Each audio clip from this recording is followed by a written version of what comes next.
বন্ধুরা বন্ধুরা টেনে উঠাই দিবা না, কিছু কথা বলবো বন্ধুরা। আসলে প্রত্যেকটা মানুষেরই একটা স্বপ্ন থাকে, যে তার পরিবার নিয়ে সুন্দরভাবে একটা সুন্দর পরিবেশে জমি কিনবে, একটা বাড়ি করবে, ভালোবাসা নিয়ে পরিবার নিয়ে পরিবারের পাশাপাশি অন্যান্য আত্মীয় স্বজন যারা আছে তাদের সঙ্গে বসবাস করবে।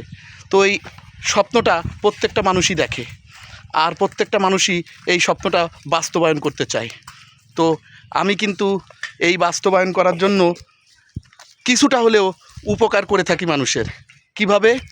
সেটা হচ্ছে মানুষকে জমির ভিডিও দেখাই, মানুষকে জমির ঠিকানা দিয়ে থাকি, মানুষকে জমি দিয়েও ক্ষান্ত হই না, জমিটা দেওয়ার পরেও কিন্তু আমি বসে থাকি না।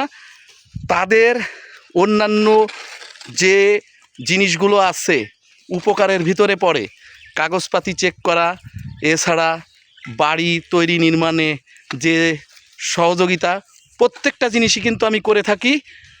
সব কিছুই কিন্তু আমার ভিতরে আছে। তো আমার জন্য সবাই দোয়া করবেন। আর আপনাদের ভালোবাসার জন্য, ভালোবাসার স্বপ্ন দেখার জন্য যারা আমার মাধ্যমে জমি কিনতেছেন, বেচা কিনা করতেছেন, প্রত্যেককেই বলে রাখি আপনারাও আমার জন্য দোয়া করবেন। আপনাদের কিন্তু উপকার করে থাকি। এই উপকারের কিন্তু আমি কোনো জায়গা থেকে প্রতিদান পাই, কোনো জায়গা থেকে প্রতিদান পাই না। তো জমি নিতে হলে অবশ্যই আশেপাশে খোঁজ খবর নিয়ে মানুষের কাছে জেনে শুনে তারপরে নেবেন এবং ভালো মানুষের কাছে যাবেন। সবাই ভালো থাকবেন, সুস্থ থাকবেন, আমার জন্য দোয়া করবেন।